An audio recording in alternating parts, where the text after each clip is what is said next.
eso es lo que ha pasado, todos los eventos que se deben suceder para que nuestro sistema inmunológico responda adecuadamente. Hemos visto la inmunidad adaptativa, hemos visto las fases de la respuesta inmune, los tipos de respuesta inmune innata, adaptativa, hemos visto todo el proceso de la respuesta inmune adaptativa celular, ¿no? Los receptores del linfocito T, hemos visto que participa el complejo mayor de histocompatibilidad, la presentación de antígeno como parte importante de la fase de reconocimiento, ¿no? Y después hemos visto la respuesta inmune humoral.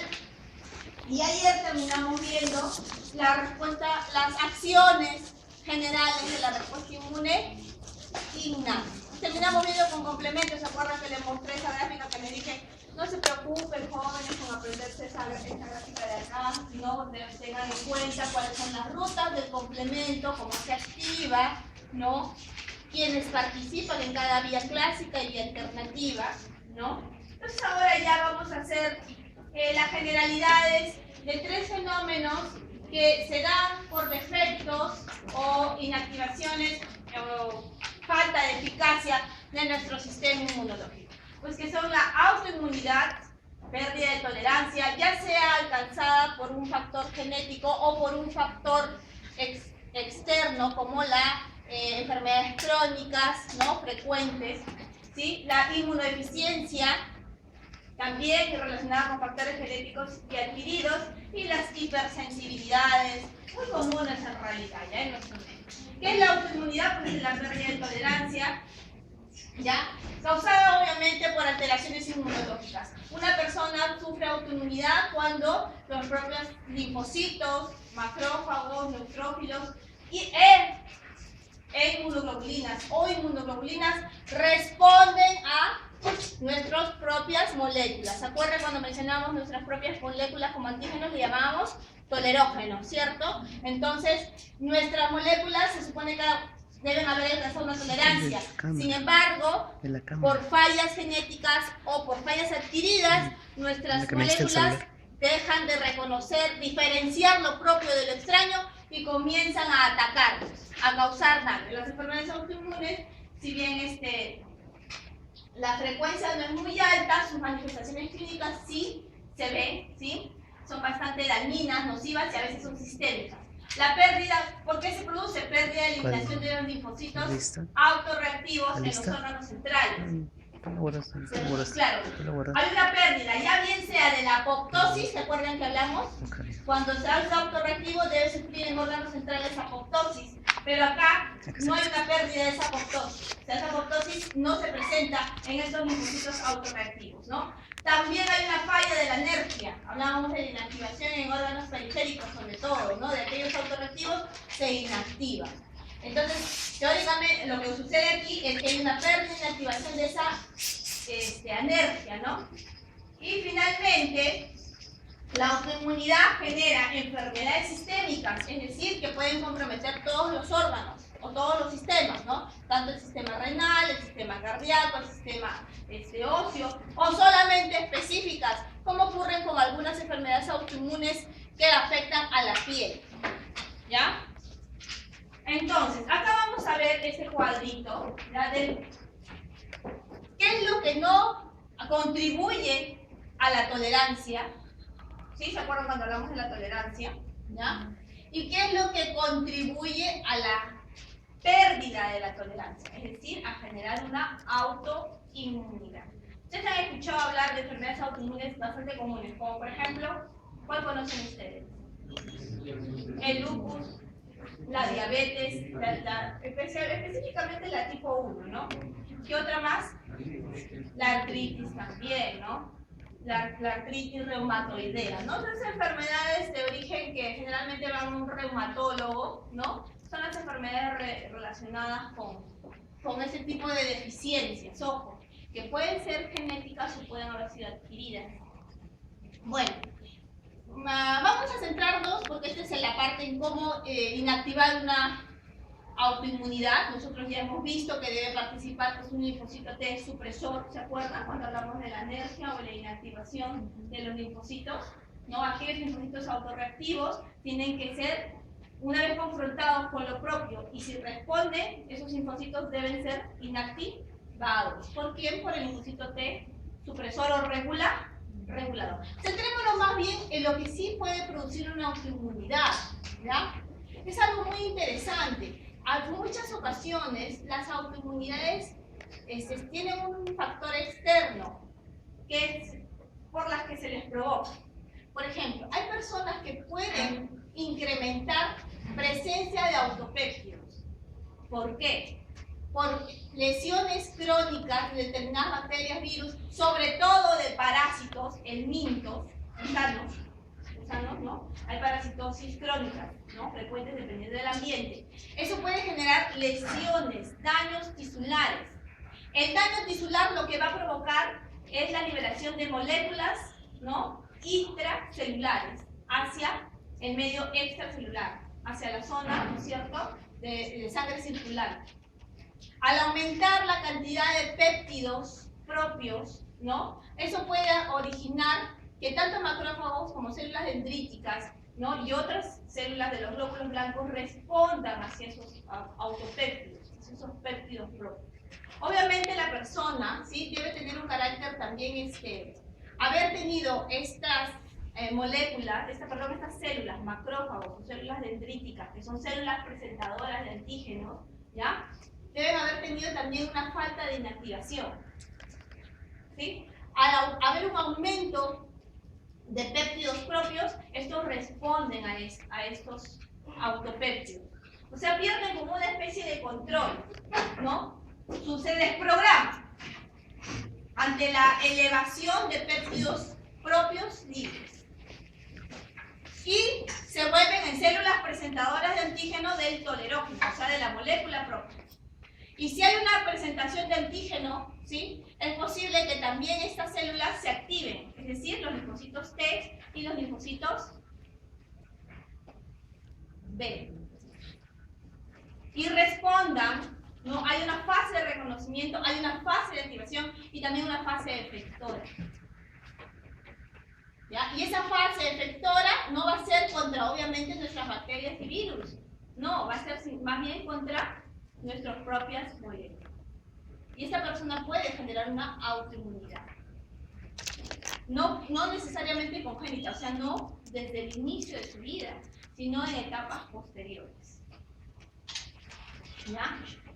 Pero ojo, hay una predisposición genética para eso. El hecho de que ustedes tengan enfermedades crónicas no significa que van a generar una autoinmunidad. Lo más seguro es que se vuelvan sensibles a otras enfermedades, pero no necesariamente una autoinmunidad. O sea, que nuestras propias moléculas respondan hacia nuestras propias células. ¿Ya? Lo siguiente, puede suceder que en la persona ocurra este fenómeno conocido, no sé si ustedes lo ven ahí, Bistander. Su plumoncito. Acá dice Bistander, ¿no? Con B grande e Y. Y lo demás se escribe como suena, ¿no? Bistander. ¿Ya? ¿Qué significa eso? Me preguntarán ustedes. Significa que en este caso, ¿ya?, normalmente nosotros sabemos de que en el alcance de la tolerancia, ¿sí?, en el alcance de la tolerancia, las moléculas que son las células autorreactivas, como en este caso, en nuestro ejemplo, ¿no?, sufren en los órganos periféricos anergia, ¿no? La famosa inactivación para alcanzar la tolerancia. Si son autorreactivos, y están en los órganos periféricos y son autorreactivos, o sea, reaccionan contra las propias moléculas, se deben inactivar. Así están. Dependiendo de la presencia de, otra vez, bacterias, virus, y volvemos al punto, los parásitos. La parasitosis es ciertamente bastante grave, puede generar autoinmunidades. ¿Por qué? Porque las parasitosis, ¿no?, son enfermedades muchas veces perennes. ¿Ya? Son parasitosis como helmintos, parasitosis como microorganismos unicelulares, como el toxoplasma, por ejemplo, la toxoplasmosis del gato, que transfiere el gato al liquistidatídico, la cisticercosis, por comer cerdo, también, ¿no?, porque obviamente malcriado, ¿no? Entonces, eso generalmente puede generar autoinmunidad. ¿Qué es un Bistander? Es cuando, por presencia de determinados microorganismos patógenos, aumenta principalmente estas citoquinas, el interferón alfa, el interferón beta, la interleuquina 15, la 12, la 18 y la 12.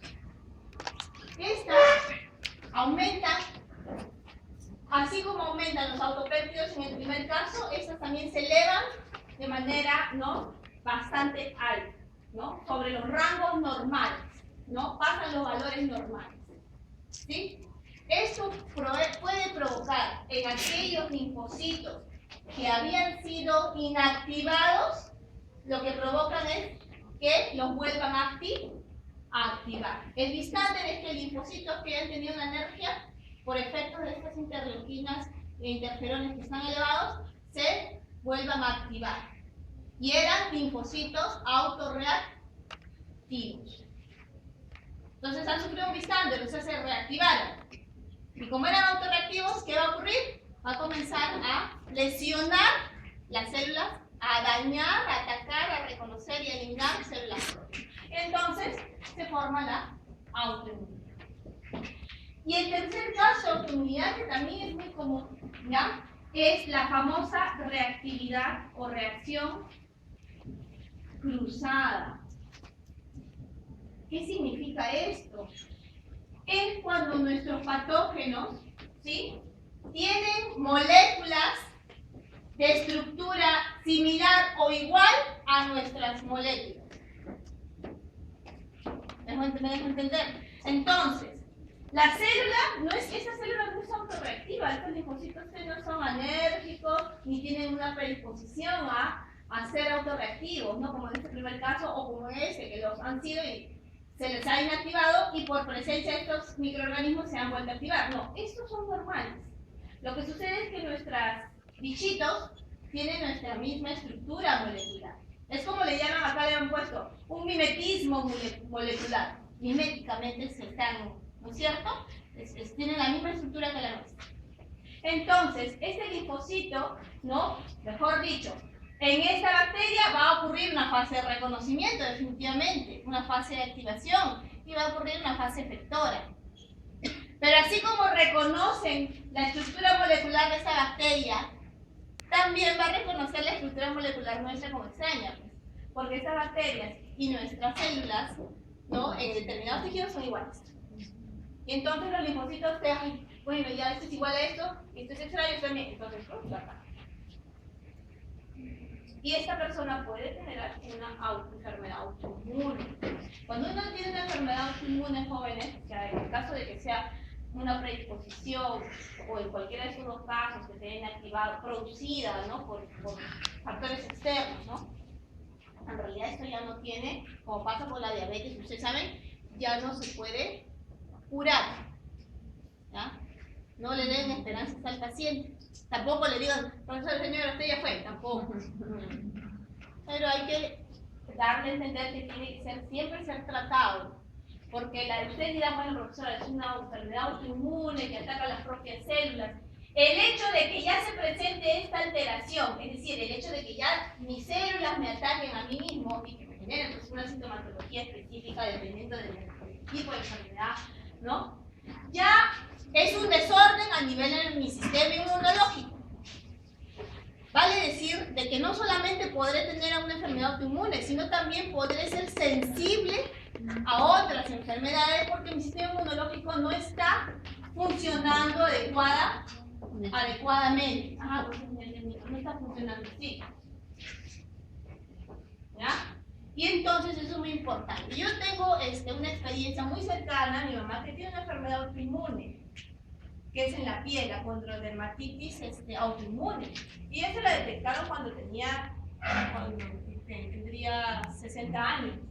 Empezó con un granito que se le reventaba y no se le cerraba, no se le secaba. Bueno, la cosa es que al final los tratamientos no le funcionaban, fue a dermatólogo, finalmente terminó perdiendo la oreja. ¿Ya? Y cuando se dieron cuenta no era más que una enfermedad autoinmune y se debe tratar con periodos no frecuentes, sino digamos espaciados entre cortisonas, desinflamantes, ¿no?, limpieza, ¿no? Y así es como mi mamá se trata de a veces cuando sale un grande por aquí. Por ejemplo, ahora tiene una caída en el rostro. Y es una enfermedad, mi mamá tiene la predisposición a sufrir la enfermedad autoinmune. Es posible que nosotras, todas sus hijas, sus hijos también, mi hermano, no sé, no tengamos. Porque hay una también predisposición para tener, ¿no? Ahora, eso es lo que puede pasar. Entonces, eso es muy, muy importante, ¿ya? Eso es en relación a la autoinmunidad, ¿ya? En realidad, el hablar de la autoinmunidad implicaría ya hablar pues, de todos los tipos de enfermedades. Por ejemplo, el lupus no solamente se puede afectar las zonas renales, ¿no? Generalmente empieza por ahí. Hay unas personas que comienzan a afectarle las zonas del corazón, a veces los pulmones, ¿no? Por eso les digo, a veces empieza en un sector y es focalizado. Por eso ahí adelante les puse, ¿no? Ahí dice específico y puede prolongarse a ser sistémico. Y ahora vamos a ver que cuando hablemos de hipersensibilidad, una explicación de cómo es que también se puede producir esa enfermedad autoinmune. ¿Ya? Sí, vamos a ver. ¿Se tienen notita, por favor? ¿Preguntas aquí? Ninguna. Bueno, ese es en cuanto a autoinmunidad. ¿Ya? En lo que respecta a inmunodeficiencia, otra alteración del sistema inmunológico. Miren, jóvenes, cuando uno ya tiene también a veces estas personas que tienen inmunodeficiencias pueden generar autoinmunidad. Ese es el caso del SIDA. El SIDA, pues, obviamente, también puede generar sobre sí mismo. Y volvemos al punto. Ya para estos fenómenos directamente relacionados con el sistema inmunológico, todo el sistema inmunológico está desordenado, desorganizado. Sea por una cuestión genética, y generalmente cuando es una cuestión genética, o sea, de predisposición a tenerla, a sufrirla, la persona pues la va a tener desde muy pequeña, ¿no? Cuando es un factor externo, pues la persona la va a sufrir, ¿no? Un tiempo dependiendo del periodo de incubación del bichito, ¿no? Puede ser de adulto, de grande o mayor, ¿ya? Ya el nombre mismo lo indica, acá no es que no hay respuesta, ojo, sino que simplemente la respuesta inmunológica es muy baja, leve, en un porcentaje mínimo. No estamos diciendo que no hay respuesta, ya cuando hablamos de una respuesta que es una tolerancia. No, acá la respuesta se da, porque la tolerancia no hay un fenómeno de ingreso de un agente extraño. En cambio acá, en una inmunodeficiencia es una persona que ingresa a un agente extraño y su respuesta inmunológica es leve, poca. Entonces se deja abatir, el organismo se abate por el agente patógeno. Por eso defectos en la maduración de los linfocitos y en sus mecanismos efectores. ¿Ya? Las inmunodeficiencias pueden ser primarias o congénitas, aquellas que han sido transmitidas a través del material genético. Estas inmunodeficiencias, la más común es la candidiasis infantil, no sé si ustedes han escuchado hablar de eso, los bebitos se infectan por candidiasis, ¿no? Desde pequeños, ¿ya? Tienen una alteración genética a nivel del cromosoma X, ¿ya? De uno de los genes que justamente ahí contribuyen a la formación de inmunoglobulinas y de células de defensa. Entonces, eso sí son primarias. Y las secundarias son las adquiridas. Ya vamos a hablar así rapidito del VIH, que el VIH es el ejemplo más claro de una inmunodeficiencia secundaria adquirida, pero no es el único virus, el único retrovirus que causa una inmunodeficiencia. ¿Ya? No es el único. ¿Ya? Hay uno que se llama, que causa la paraparesia espástica, no sé si han escuchado esa enfermedad. Es una enfermedad neurológica, que la persona se queda como parapléjico, y es por un virus, ¿ya? Paraparesia espástica. Y es parecido, es igual, el mismo trastorno, o sea, el mismo fenómeno que hace el VIH lo hace este virus. Entonces, bueno, en una inmunodeficiencia primaria, ¿no? Puede ser que haya un trastorno genético, o sea, a nivel de los genes, que forman, ¿qué cosa? El complejo mayor histocompatibilidad. O sea, bueno, acá les ponen de clase 2, también puede ser de clase 1. Entonces, al no haber, Si es mucho más peligroso, pues el de clase 2, porque es el que se encarga de activar CD4, y los CD4 son los que informantes para todo lo avisan para que se realice, ¿no es cierto?, las fases efectoras siguientes de manera mucho más eficiente. También puede haber fallas como mutaciones a nivel del DNA que conformen o formen el TCR, ¿ya? También puede haber fallas, ¿no es cierto?, ya en los receptores, no de las células T no primarias, ¿no?, sino de las células T diferenciadas, como son los T colaboradores y también citotóxicos, y que son receptores importantes para que puedan realizarse las siguientes fases efectoras, ¿ya? O también puede ocurrir que haya deficiencias en la formación de las inmunoglobulinas en los linfocitos. Y todo esto es una inmunodeficiencia primaria, porque todos son proteínas.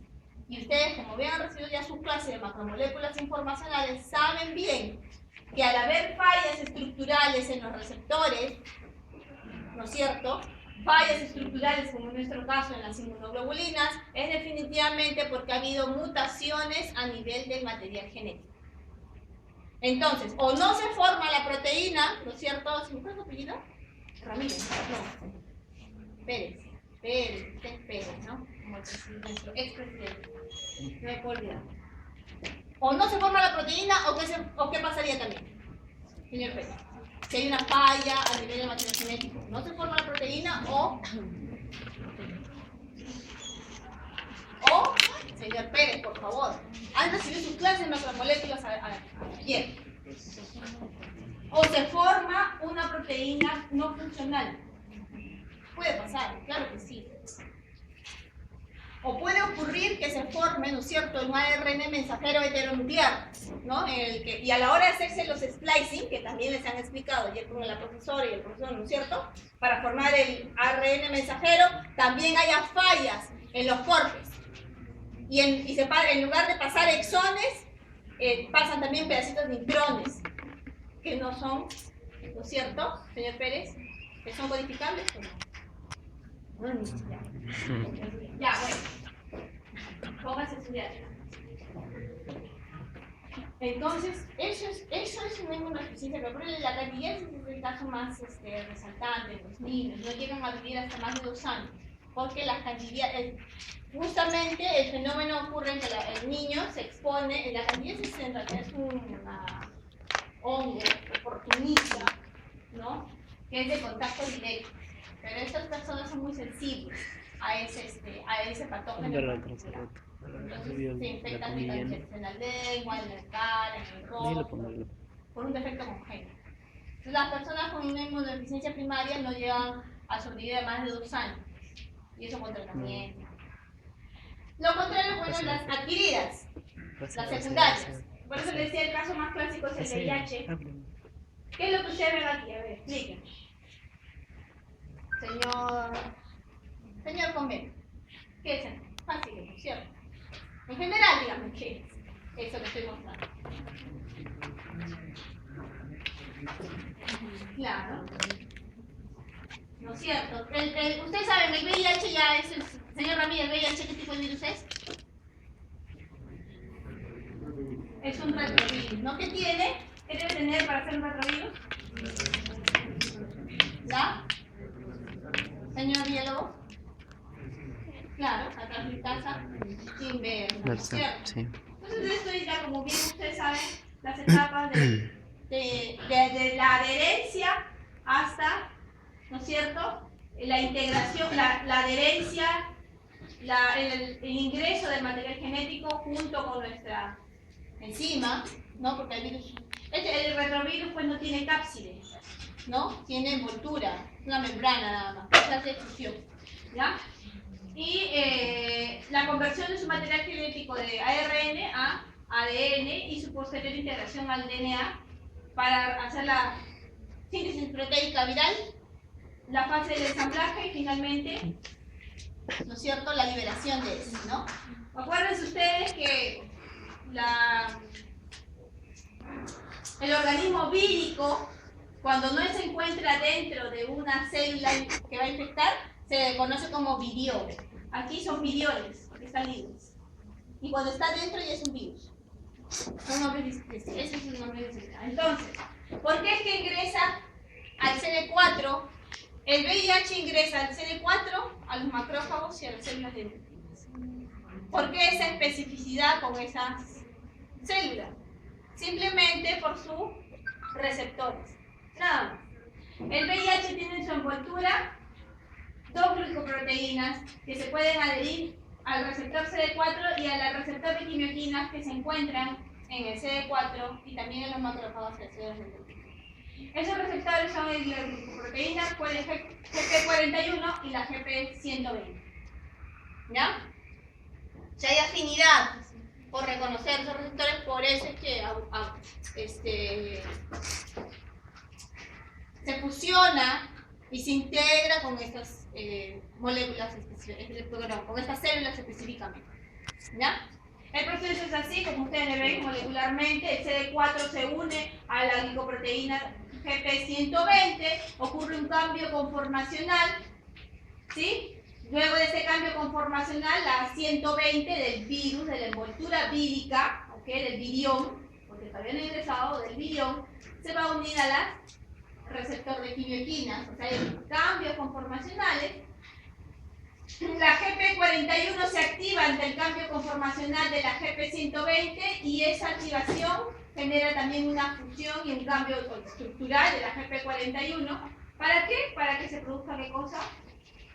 El traslado del material genético. Como estas, el CD4 y obviamente receptores de quimioquinas, ¿ah? El receptor de quimioquinas también se encuentran en los macrófagos y células dendríticas, entonces va a ser posible realizar estos cambios conformacionales y esta afinidad que tiene este virión de VIH sobre la CD4. ¿Ya? Ahora, el VIH en primer lugar va a atacar en primer lugar a las células TCD4 de vida corta. Se sabe que de esta población casi el 98% de células CD4 de vida corta, es decir, que todavía no tienen memoria, ¿ya? Son afectadas por el VIH. ¿Estás soñando bonito? Dígame, ¿cuál es su apellido? ¿Ah? ¿Rodríguez? No sé,